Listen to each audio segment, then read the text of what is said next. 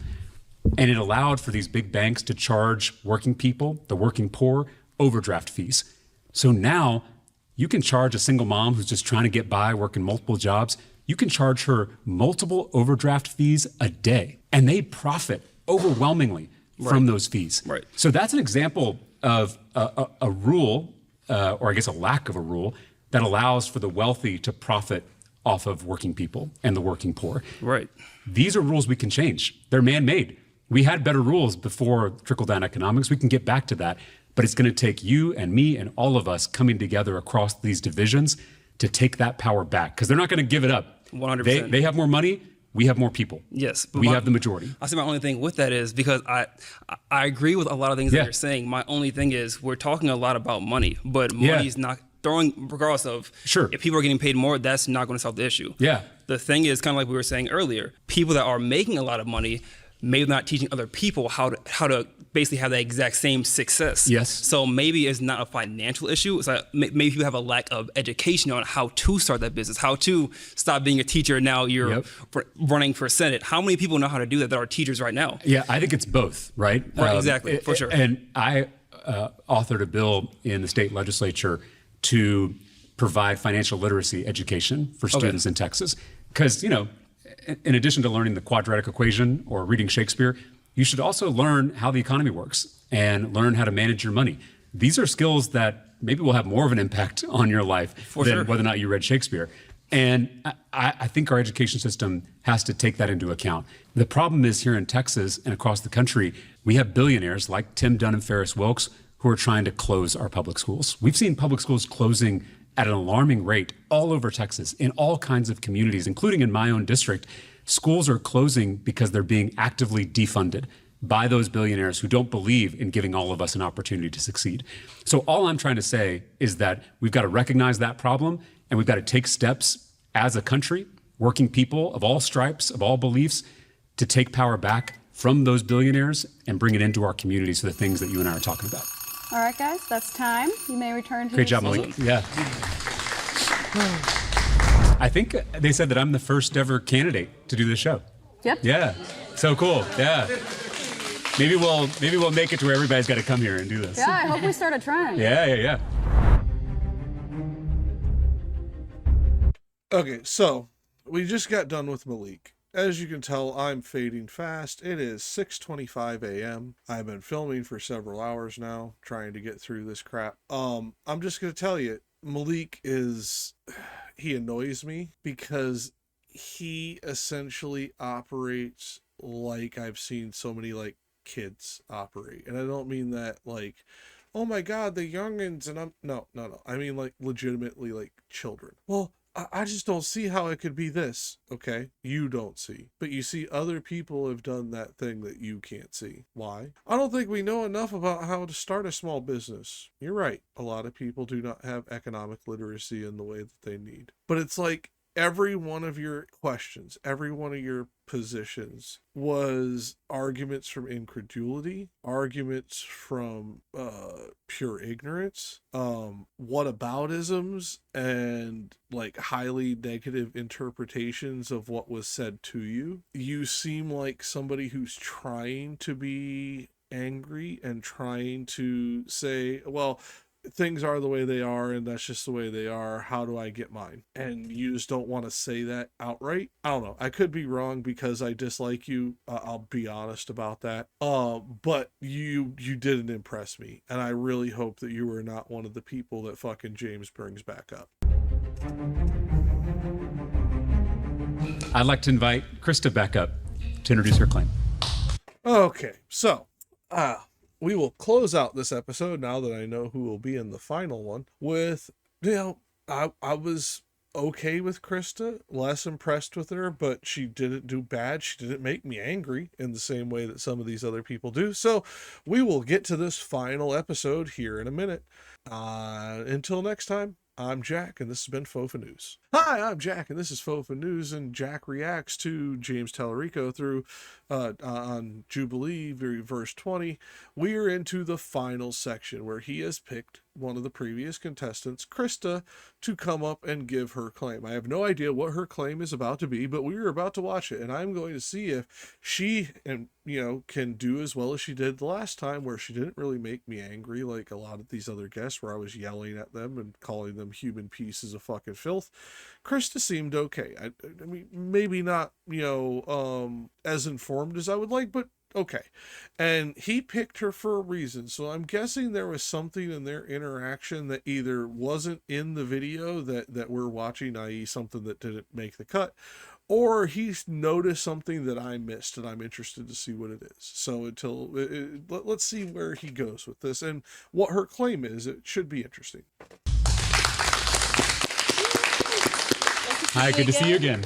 My claim is no matter how much gun violence happens within the state of Texas, there will never be a gun ban or gun reform.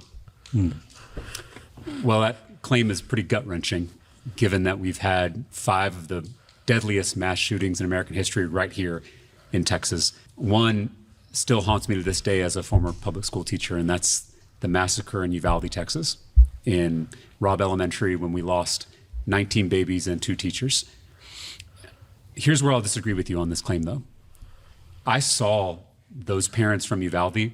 I saw them make the 160-mile drive from Uvalde to the state capitol multiple times during that legislative session, demanding, begging for basic common sense gun safety. They believed in the Second Amendment, just like I do, but they knew that there needed to be some kind of regulation to keep everyone safe and protect everybody's freedoms, including the freedom of those 19 babies to live and fulfill their potential. What I saw them do just over the course of one legislative session is move the needle on a common sense bill to raise the age to buy those kind of weapons from 18 to 21. The murderer in Uvalde turned 18 the day before he committed that horrific massacre. Right. There was no Republican support for that bill. They had all the Democratic support. But they worked relentlessly. They met with Republican lawmakers, and they actually got 2 Republicans to switch their votes on the committee and get it passed out of committee. That's the first step in getting something to the floor. It didn't ultimately pass, hasn't passed yet, but there was progress toward a real solution that could save lives in the future. 2 of those Republicans decided to change their votes because of those conversations with the families in Uvalde. One of them sacrificed his seat in the next Republican primary to do the right thing by those kids and by those families. That kind of stuff, it makes me believe in humanity again, which can be really hard when you turn on the news or open up your social media timeline. But I do think that we can get common sense gun safety regulations in Texas, still honor the Second Amendment, and hopefully prevent those kind of massacres from happening in the future. So my question is, what are you doing? I'm following your campaign, and I'm not really seeing anything on what you're doing to prevent gun violence in the future. I'm not saying ban guns or anything along those lines. Sure. Of course, I want reform. I want the legal age to be raised from 18 to 21. I myself have a 9. So I think I want to hear what you're doing. Tell me. I appreciate that, because when I'm at these events all over the state, this is a question I get asked often, and I'm talking about gun safety a lot because it's on people's minds. And again, just like I've said many times in this debate, you shouldn't really take what I'm saying in this conversation. You should take a look at what I've done. I have a 100% pro-gun safety voting record in the state legislature. And if I'm elected as U.S. Senator, I'm going to fight for things like universal background checks. I'm going to fight for red flag laws. I'm going to fight to close the gun show loophole. The vast majority of Texans and Americans want these common sense gun safety rules put in place so they can save people's lives. Why haven't you already started doing that? Why is I have. Okay. I've introduced a lot of gun safety bills myself. I have voted for every gun safety piece of legislation that came before me. Unfortunately, there weren't enough gun safety advocates serving in the legislature. I find it challenging to believe that there will be any change. It's only a matter of time before there's another Uvalde shooting within Texas, and it's a matter of, I don't want to ban guns at all. I don't want to take away people's rights, but it's a matter of, when are we going to start putting these processes in place, again, background checks, again, raising the age limit, your mind isn't even fully developed at 18. So I would say the biggest obstacle that's preventing us from making progress and saving lives is the influence of big money on this issue. The NRA has a stranglehold on too many politicians at the federal level, but also at the state and local level. And they use that big money to prevent all of us from passing things that most Texans want, that most Americans want. The reason we can't is because the NRA has bought too many politicians. It's why I am not taking a dime of corporate PAC money in this campaign. It's why I'm not taking money from the NRA. It's why I'm not taking money from AIPAC. I think the number of PACs that control politicians in this country is appalling. And it's why we can't seem to move forward on these issues where most of us agree. Okay, that's interesting. I appreciate that perspective. Yeah. I'm not sure that, yes, of course, the NRA does play a big role with politicians and things like that, but I think it goes back to, again, ideology. Yeah. I value my home. Yeah. I value, my life. Yeah. That's why I carry a gun with me. Sure. I live in South Dallas, and I can't go on a walk like every day by myself. So of course I'm gonna take my 9 with me just in case. And I don't think it ties back to the NRA. I think it ties back to ideology. But here's where I'll disagree, though. It can't be about ideology when everybody in the state agrees on these common sense policies. I mean, maybe there's, a handful of folks on the extremes who don't. But when you look at the data, the vast majority of Texans want these policies in place. Mm-hmm. So to me, then I ask the question, why can't we get it done? If most people are in agreement on the policy, then what's preventing us from making progress? The only answer I can come back to is the influence of big money like the NRA in our political system, the way they can buy politicians, and the way those politicians are then beholden to those groups, so they're less responsive to our needs and more responsive to their billionaire mega donors. All right, guys, that's time. Please return to your Great job, seats. Yeah, good job. Yeah, thank you. He's not When wrong. I He sat didn't down with answer James, didn't agree with everything, but Okay, so before we get to Daniel Dipshit, which I will finish this in this video. He has done what his voting record said. I looked that up before because I like the guy. That being said, some of the things he is talking about is correct. Yes, big money does own these politicians, and that's why these votes don't come to pass. And yes, a vast majority of Texans and a vast majority in many red states actually support many of these laws. The problem is the money, but it is also the PACs. It is also the horse trading, so to speak. So for example, let's say James Talarico has to make a choice between, I'm going to make up a hypothetical just because I don't know which one he chooses. It doesn't fucking matter. I'm just going to make it up for the sake of illustration. If he has to make a choice between Uvalde bill that would stop police officers from staying outside or stop them from preventing parents from going inside, whatever it is, and free school lunch, what's he going to pick? What horse trade is he willing to put above the safety of gun violence? That's what I want to know. And she kind of was pushing towards it and he didn't answer it, and I wish he would have. I don't know if he noticed that's what she was kind of like pushing at, because she didn't articulate it in that way. But I really wish he would have answered that, because that kind of horse trading is something that even somebody in his position may have to do. The people who are ethical and don't want to take PAC money, the people who don't want to be bought by special interest groups, they will still have to do this level of horse trading at some point in their career. I want to know what his horse trade price is on gun control. What thing are they going to have to dangle in front of him for him not to do that? Because if there's that thing, these special interest groups will dangle it in front of you, James. It's just that simple. But let's get to Daniel Dipshit. when I sat down with James, didn't agree with everything, but it was a good, healthy reminder of this isn't a bad guy. This guy genuinely wants what's good, and he thinks this is the best way to go about it. And I love Surrounded, the episodes that accentuate that and remind us of that. I mean, politicians are good at saying what you want to hear, but there were some things that I like that he's done. Voter education needs to happen a lot more, and it needs to be less a form of, I don't know how to say this nicely, indoctrination through media and social media. I think it needs to be more a presenting of the facts. Do you think you're absolutely not going to vote? 100%. And it's nothing against James. It's really not. It's just two things. One, I don't see a vision that changes the system fundamentally. And two, I don't see that much of a difference. I really don't. I'm more interested in what I do to control my own life than what the government does. And so I think if I'm going to be civilly engaged, I'm going to do it in other ways other than voting. I'm wasting my time. It's 1 hour to go vote against a bunch of sheep zombies who are controlled by advertisements, and not even good advertisements, really shitty, non-nuanced arguments. Being honest, I definitely... Hey, Daniel Dipshit, if you see this, I'm glad you're not voting. You are the exact type of person who shouldn't vote. But you should still vote, because it is quite literally your voice, your power, and your right. The same story I told to Michaela. I just dislike you, so go fuck yourself. I'm glad that you're going to waste your vote, because anybody that's so elitist, oh, sheep zombies. Bitch, you're a zombie. You literally are using buzzword fucking tropes to fucking make your points with almost no nuance. You sound like a goddamn Redditor. Go fuck yourself, Daniel. Ashton was good. Let's see what he had to say. He might actually have something worthwhile, unlike Daniel. Do see myself voting. In a lot of honesty, hearing James talk, there was a lot of things that he said that I thought was great.